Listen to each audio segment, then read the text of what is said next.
Hello everyone, today I'm super happy to come back on Path of Exile 2. It's been a while that I haven't done any videos on it. I didn't play a lot in the second season. Didn't see a lot of improvement versus the first one, so didn't play a lot. But now I'm going to play quite extensively the third season, and I'm probably going to make some guide on bosses because a lot of things change, and with the new bosses of Act 4 there is a lot of one-shot mechanic that I think will be interesting to cover.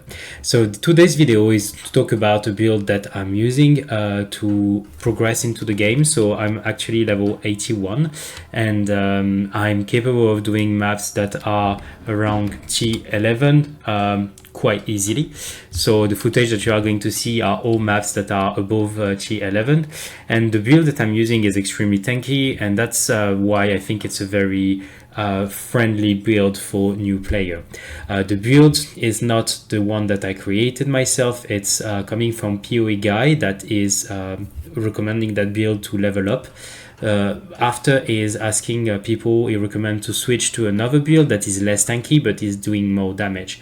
But what I wanted to do is to carry on with that build that is doing quite a lot of damage in my point of view, but is way more tanky than what he's proposing, because you can use a shield and you will have way more health regeneration with the shield that I'm proposing to you. So let's get started into the build. So as I explained, because I'm casual, one of the things that I want is to not die. So I want to play something that is very tanky. And what do I mean by playing tank? This is what I mean. So the first thing that you want is to have a character that has high defense. So the gear that I use for this is not very expensive actually. If you are picking up the right pieces with the right modificator, this is quite easy.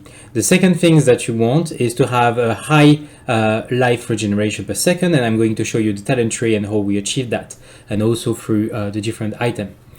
Then I think that's it, because you have high defense, you have high resistances, and you have high life per second. You're using a shield, so you are going to block, and then because you are summoning your minion, your block chance is going to increase. So you see I'm not still capped at 52%, but I want to be capped at 52%, and then I will go full life recovery. So because you have the shield, you have the block, the high resistances, you cannot die. You don't use mana, you are using your life to summon things.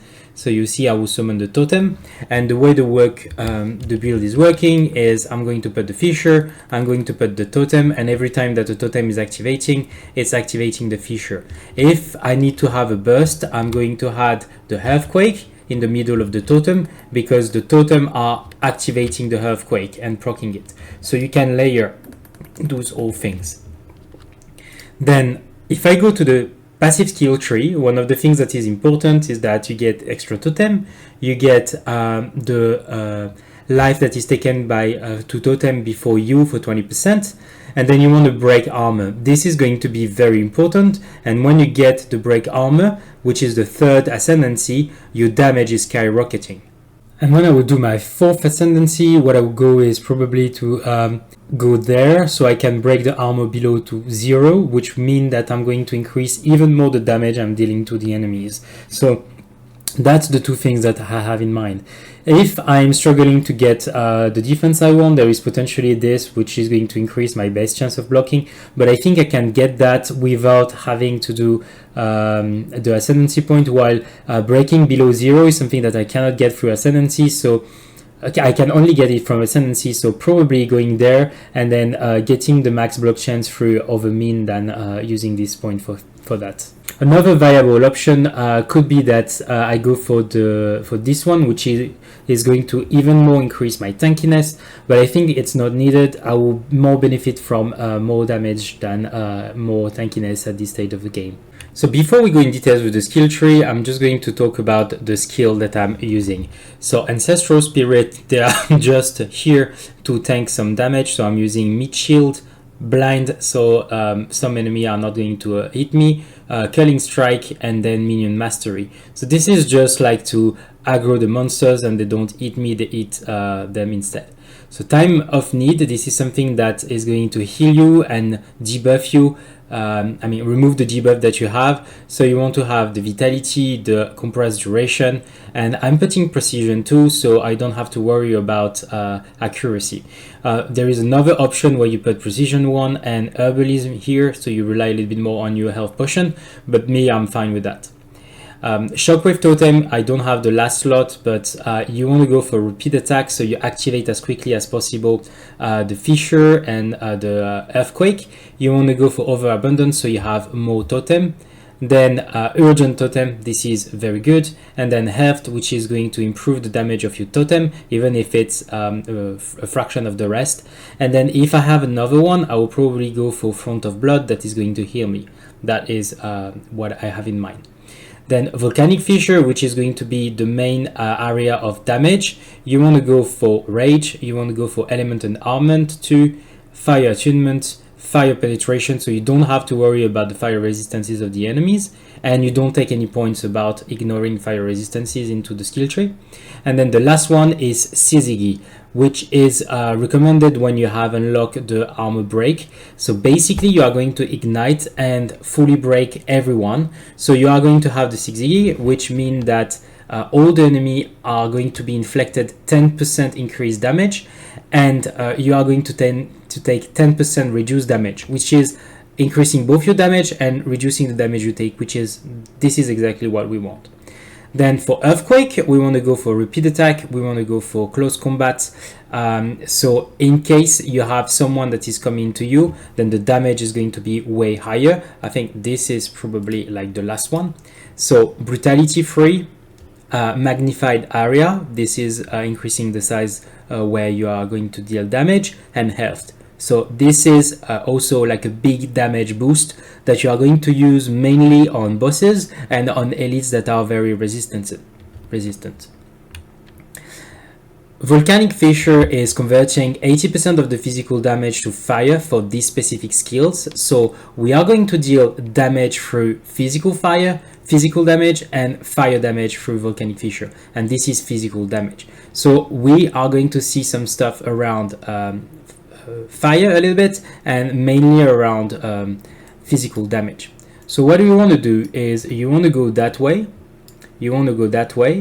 and then you want to take this, which is going to deal more damage of fire.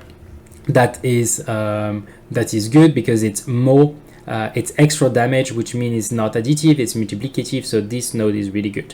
And then you want to have the two nodes before that are increasing damage for the enemy that are burning, and everyone is going to burn, so this is going to boost your damage significantly. Then you're going to want to go that way. I'm just explaining certain nodes. So increase attack damage, this is good. When you have the break armor, you want to go with this, increase the effect of fully broken armor. So just for the people that don't know, everyone that has a fully broken armor will have their damage increased by 20%.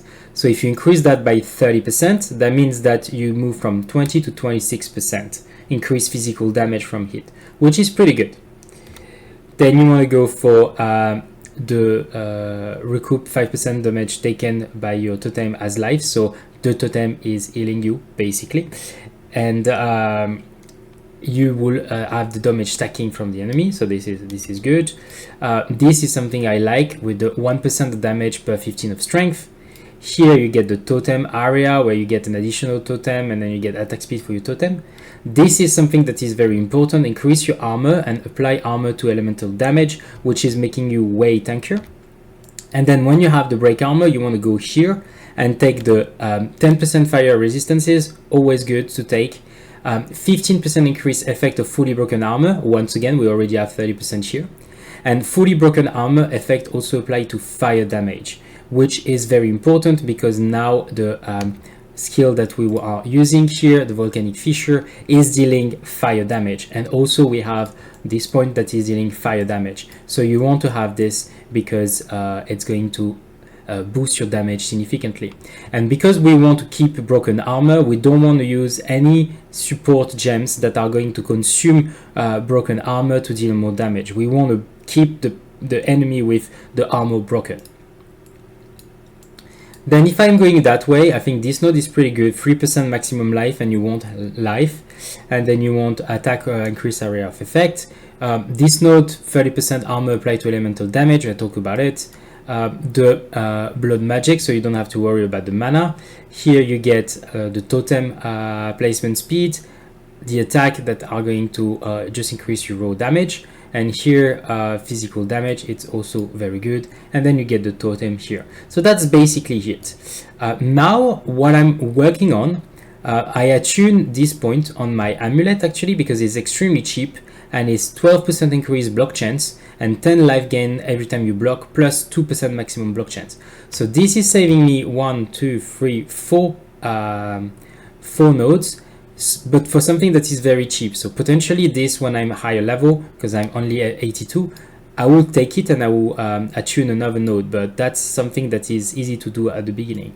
What I'm focusing at the moment is I'm trying to increase my block chance so I can be capped with my minion to 52%. When I will be capped with my minion, so there is those 2 nodes here that I'm thinking of taking, there is potentially those 3 nodes here that I want to take, and then when I'm being capped, I'm going to go that way, and I'm going to go for the regeneration here, so increase life regeneration rate. So every time here it's 30% increase, and then 0.5 maximum life per second. So that is the idea that I have in mind, because I think I have enough damage for now.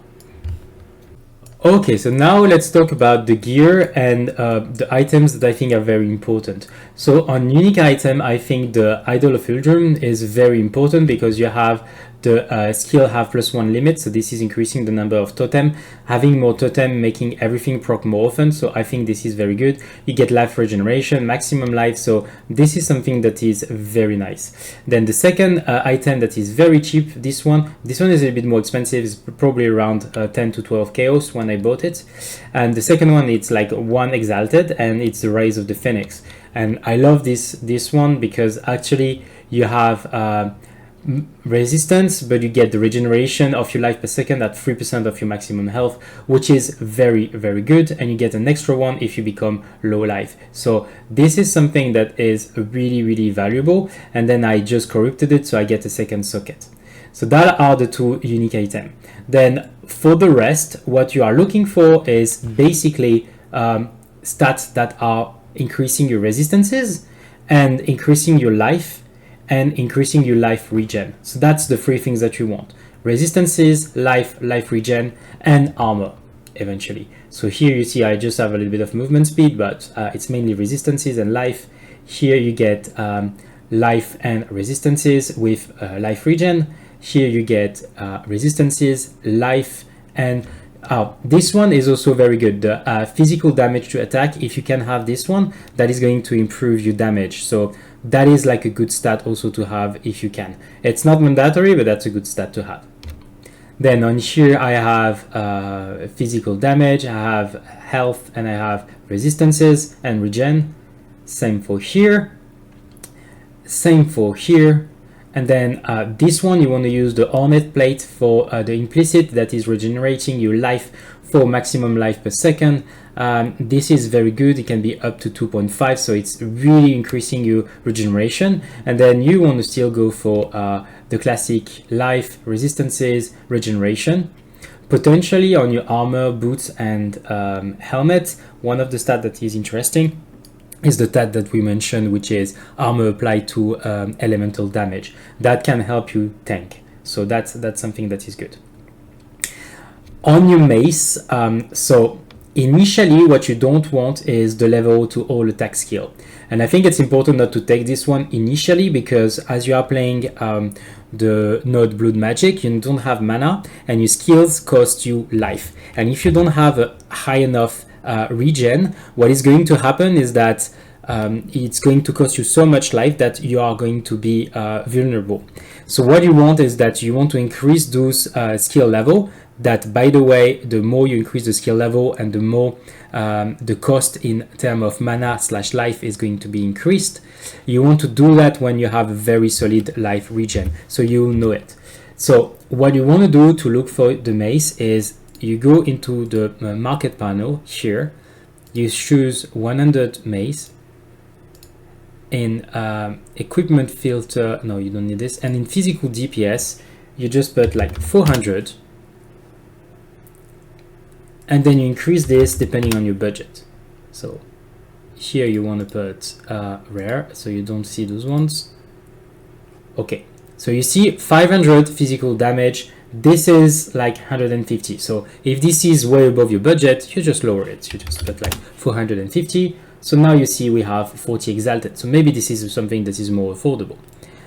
Then you put 460, and then you see, okay, so now I have something at 40 exalted that is still 460. So this is pretty good. So this is how you want to look at it. When you are ready for the all attack skill, then you can add this here, which is a stat filter, and then everything that is going to pop up is going to have this thing. But you see the price is skyrocketing. So for the same physical DPS, you're not going to be able to afford the build with the 4 level of all attack skill. So potentially what you will do is you will need to lower this to a lower amount to be able to afford something that is less damage with this. Mine, that is pretty nice. I got it for 20 exalted. So I don't have like amazing gear. Like I think I dropped like 3 divine, and among the 3 divine, I think that I still have 2 of them. No, I have 1 of them. So, but a lot of exalted that are probably from, or maybe it's here actually. Yeah, it's here. So I still have 2 of them. So I had 2 of them, so I just changed 1 divine. So my gear is very cheap. It's not extremely expensive. So the one that you want to look for is probably this one that is going to significantly increase you damage. So you need to be careful with this. So as I said, I'm not like one of the top player in the ladder. I don't stream or those kind of things. So I will say that I'm way more casual than people that you can see build from other channel. So right now I'm doing T12. It's just because, not because I can't do more, but because I don't have the stones to do it more. So what I'm going to show you is a T12 map with a boss and delirium. So that's something that is pretty nice. And I think the level of this map is 76. I'm level 82, I believe, 82, yes. So you have an idea of what I do. So I start with placing my fisher, and then I will place my totem. And then when the monster arrive, I just post the earthquake. So you see there is everything that is dying. Like, I'm T12, huh? I'm very tanky, T12, just melting everything. I mean, it's not the fastest build ever, but still, it's pretty decent in terms of clear speed. We're not talking about something that is going very fast, but yeah, very, very cool. By the way, if you are wondering why I'm getting so much drop from the delirium, is because I have a tablet that is unique, and every time that I'm passing 1 level of reward here, I am dropping the equivalent of this. It's through my tablet that I dropped, so that's why you're seeing this. And also the fog is not disappearing, so that is helping me farm way better. It's just a tablet that I dropped, so that's why you're seeing this. So you see, very easy, pretty straightforward.